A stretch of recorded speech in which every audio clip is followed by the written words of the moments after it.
ಓಂ ಯತೋ ಯತಃ ಸಮೀಯಸೆ ತತೋ ನೋ ಭಯಂ ಕುರು ಸನ್ನಃ ಕುರು ಪ್ರಜಾಭ್ಯೋ ಭಯಂ ನಃ ಪಶುಭ್ಯ. ನನ್ನ ಸಮಸ್ತ ಪ್ರೀತಿಯ ಬಂಧು ಭಗಿನಿಯರಿಗೆ ಡಾಕ್ಟರ್ ಸುಕುಮಾರ್ ಶಾಸ್ತ್ರಿ ಮಾಡುವ ವಂದನೆಗಳು. ಬಂಧುಗಳೇ, ಲೋಕಮಾನ್ಯ ಬಾಲಗಂಗಾಧರ ತಿಲಕರ ಜಯಂತಿ ಜನ್ಮ ಆದದ್ದು 1856 ಜುಲೈ 23ರಂದು. ಅವರು ರತ್ನಗಿರಿಯಲ್ಲಿ ಜನಿಸಿದರು. ಆದರೆ ತಪ್ಪಾಗಿ ಜುಲೈ 16ರಂದು ಅವರ ತಿಲಕ ಜಯಂತಿ ಎಂದು ಹೇಳುತ್ತಿದ್ದಾರೆ. ಬಂಧುಗಳೇ, ಸ್ವರಾಜ್ಯ ಮೇರಾ ಜನ್ಮಸಿದ್ಧ ಅಧಿಕಾರ ಹೇ ಎಂದು ಘೋಷಿಸಿದವರು. ಇದು ಬಂಗಾಲದ ವಿಭಜನೆಯನ್ನು ಧೂರ್ತ ಕರ್ಜನ್ ಮಾಡಿದ. ಆವಾಗ ಲಾಲಾ ಲಾಜಪತ್ ರಾಯ್, ಬಾಲ್ ಗಂಗಾಧರ್ ತಿಲಕ್ ಮತ್ತು ಬಿಪಿನ್ ಚಂದ್ರ ಪಾಲ್ ಈ ಮೂವರು ಕೂಡ ಇದನ್ನು ಬಲವಾಗಿ ವಿರೋಧಿಸಿದರು, ಪ್ರಬಲವಾಗಿ ಆಂದೋಲನವನ್ನು ಮಾಡಿದರು. ಆದರೆ ಕಾಂಗ್ರೆಸ್ಸಿನವರು ಇವರನ್ನು ಆತಂಕವಾದಿ ಮತ್ತು ಉಗ್ರವಾದಿಗಳೆಂದು ಹೇಳಿದರು. ಬ್ರಿಟಿಷರು ಇವರನ್ನು ಮಾಂಡಲೆ ಜೈಲಿನಲ್ಲಿ ಇಟ್ಟರು. ಬಂಧುಗಳೇ, ಬಾಲ್ ಗಂಗಾಧರ ತಿಲಕರು ಡಾಕ್ಟರ್ ರಾಧಾಕೃಷ್ಣನಂತೆ ಉತ್ತಮ ವಿದ್ವಾಂಸರೂ ಆಗಿದ್ದರು ಮತ್ತು ಬಹಳ ದೊಡ್ಡ ಕ್ರಾಂತಿಕಾರಿಗಳೂ ಆಗಿದ್ದರು. ಮಾಂಡಲೆ ಜೈಲಿನಲ್ಲಿ 6 ವರ್ಷ ಅವರನ್ನು ಬ್ರಿಟಿಷರು ಇಟ್ಟರು. ಜೈಲಿನಲ್ಲಿದ್ದಾಗ ಅವರು ಗೀತಾಸಾರ ಎಂಬ ಪುಸ್ತಕವನ್ನು ಬರೆದರು. ಅದರಲ್ಲಿ ಅವರು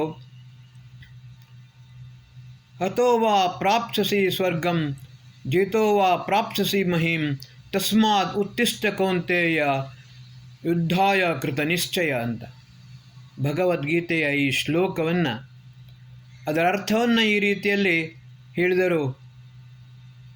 यदि सभी हिंदू कौंतेय हो जाते हैं तो निश्चित रूप से श्री कृष्ण हमारी रक्षा करेंगे और रक्षा करने के लिए पुनः आएंगे. ಬಂಧುಗಳೇ, ಪ್ರತಿಯೊಬ್ಬ ಹಿಂದೂ ಕೌಂತೆಯನಾದರೆ ಶ್ರೀಕೃಷ್ಣನು ಖಂಡಿತವಾಗಿಯೂ ನಮ್ಮ ರಕ್ಷಣೆಗೋಸ್ಕರ ಬರುತ್ತಾನೆ ಎಂದು ಬಾಲಗಂಗಾಧರ ತಿಲಕರು ಹೇಳಿದ್ದರು.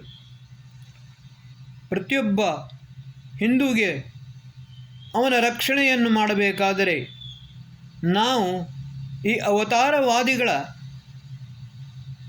ನಿರೀಕ್ಷಣೆಯನ್ನು ಮಾಡುವುದಲ್ಲ, ನಮ್ಮನ್ನು ನಾವು ಸ್ವತಃ ಅದಕ್ಕೆ ಯೋಗ್ಯರನ್ನಾಗಿ ಮಾಡಿಕೊಳ್ಳಬೇಕು. ಅದನ್ನೇ ಬಾಲಗಂಗಾಧರ ತಿಲಕರು ಹೇಳಿದರು. ಪ್ರತಿಯೊಬ್ಬ ಹಿಂದೂ ಕೌಂತೆಯನಾದರೆ ಮಾತ್ರ ಶ್ರೀಕೃಷ್ಣನು ನಮ್ಮ ರಕ್ಷಣಕ್ಕೆ ಬರುತ್ತಾನೆ. ಮತ್ತು ಗಣೇಶೋತ್ಸವವನ್ನು ರಾಷ್ಟ್ರದ ಸಂಘಟನೆಗೋಸ್ಕರ ಸಾರ್ವಜನಿಕವನ್ನಾಗಿ ಮಾಡಿದರು.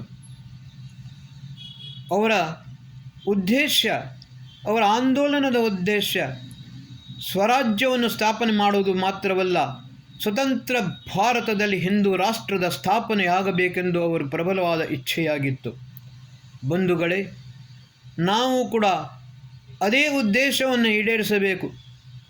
ಈ ಸ್ವತಂತ್ರ ಭಾರತದಲ್ಲಿ ಹಿಂದೂಗಳಿಗೆ ಇವತ್ತು ಸರಿಯಾದ ರೀತಿಯ ಸ್ವಾತಂತ್ರ್ಯವಿಲ್ಲ. ಹಿಂದೂಗಳ ಮೇಲೆ ದಬ್ಬಾಳಿಕೆಯೂ ಆಗುತ್ತದೆ, ಆತಂಕವಾಗುತ್ತದೆ. ಇದನ್ನು ನಾವು ಪ್ರಬಲವಾಗಿ ವಿರೋಧಿಸಬೇಕು ಮತ್ತು ಸಂಘಟಿತರಾಗಿ ಹಿಂದೂ ರಾಷ್ಟ್ರದ ಸ್ಥಾಪನೆಗೋಸ್ಕರ ನಾವು ಪ್ರಬಲವಾದ ಆಂದೋಲನವನ್ನು ಮಾಡಬೇಕು, ಏಕತ್ರಿತರಾಗಬೇಕು. ಋಗ್ವೇದದ ಅಂತಿಮ ಸೂಕ್ತ ಸಂಘಟನ ಸೂಕ್ತ.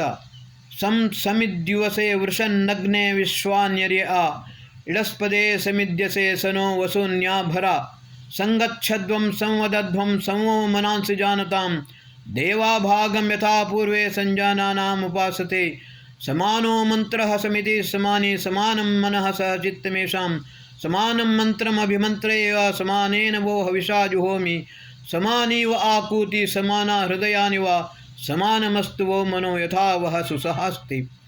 ಋಗ್ವೇದ ಕೂಡ ಬೋಧನೆ ಮಾಡುವುದು ಇದೇ. ಋಗ್ವೇದದ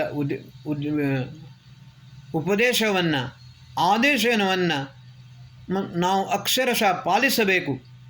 ಮತ್ತು ನಮ್ಮ ಈ ಭಾರತವನ್ನು ಸನಾತನ ರಾಷ್ಟ್ರವನ್ನಾಗಿ ಮಾಡಬೇಕು. ನಮ್ಮ ದೇಶವು ಹಿಂದೂ ರಾಷ್ಟ್ರವಾಗಿರಬೇಕು.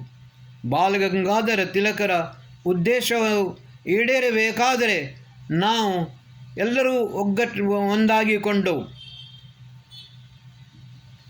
ಪ್ರಬಲವಾದ ಆಂದೋಲನವನ್ನು ಮಾಡಬೇಕು ಮತ್ತು ಸಮಸ್ತ ಹಿಂದೂಗಳ ರಕ್ಷಣೆಯನ್ನು ಮಾಡಬೇಕು. ಆಗ ಮಾತ್ರ ಹಿಂದೂ ರಾಷ್ಟ್ರವಾಗಲು ಸಾಧ್ಯ. ಹಿಂದೂ ರಾಷ್ಟ್ರೋ ವಿಜಯತೆ. ಭಾರತ್ ಮಾತಾ ಕಿ ಜೈ. ಬಾಲ್ ಗಂಗಾಧರ್ ತಿಲಕ್ ಅಮರ್ ರಹೆ.